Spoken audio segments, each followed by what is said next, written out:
morning, Northwoods Baptist Church. This morning, in looking at John chapter 20, this is an amazing chapter. In this chapter, we have a foot race takes place at the beginning of the chapter. You have Jesus appearing to Mary Magdalene, calling her by name, and are identifying him. First, confusion and thinking that he's a gardener, begging for his attendance, and then he just simply says, Mary. I love that thought. He calls her by name, and she immediately recognizes her master, her Messiah.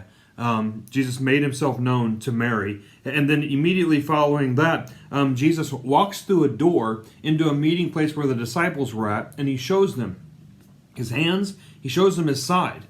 And then he leaves, and they begin to tell everybody that they see, and Thomas happened to not be there at the time. And you have Thomas requiring and requesting to put his finger into the hole in Jesus' hands, to put his hand inside of his side. And that's a strange request, but it's amazing because Jesus answers that request whenever he comes and he says, Thomas, he says, here I am.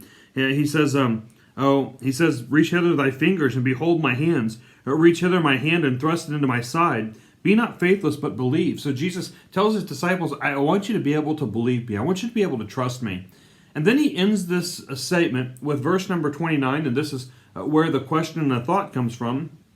Jesus saith unto him, Thomas, because thou hast seen me, thou hast believed. Blessed are they that have not seen and yet have believed. And then John, our writer, he goes ahead and he explains that statement in the next two verses. He says, and then the other sides did Jesus do in the presence of his disciples, which are not written in this book.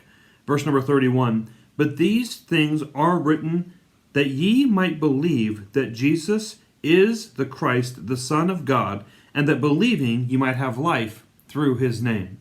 What I find amazing and I love about this is Jesus had just said, those that see the blessings of God, those that believe on Jesus Christ without singing, those who believe on him without actually beholding with their own eyes his works and his marvelous acts, those that believe on Jesus Christ as the Son of God and not having to put their hands into his nail-printed hands, not having to put their hand inside of the hole in his side, those that are believing without seeing, those are the ones that are blessed.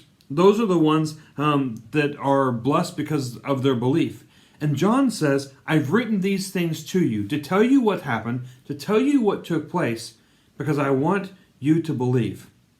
And the thought for today is simply this. We can believe on the words of God for ourselves. And when we believe on the words of God for ourselves, and our belief is enough to dictate our actions, the blessings of God follow. So today, my question is, what blessings of God directly follows your faith in him? Or, how has God blessed you because of your faith in him, or your faith and obedience to his word? This evening, whenever we meet on Zoom, we'll be praying for the services tomorrow morning. Also, as we're meeting for Zoom this evening, we want to go over this passage in this text, and I want us to share how God has blessed our obedience to his word. And in blessing our obedience to his word, how is that blessing seen in our daily lives? How is it seen in your life?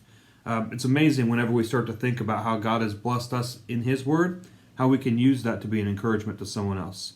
You can either leave a comment here on the video. We'd love to hear how God has blessed you through his word. We'll leave it right here in the link in the video, or you can go ahead and join us with Zoom this evening. We'd love to share it as we share with it as a church this evening. God bless you. Have a great Saturday, and we just pray that the Lord will just give you a great day today. Look forward to seeing you this evening. Goodbye.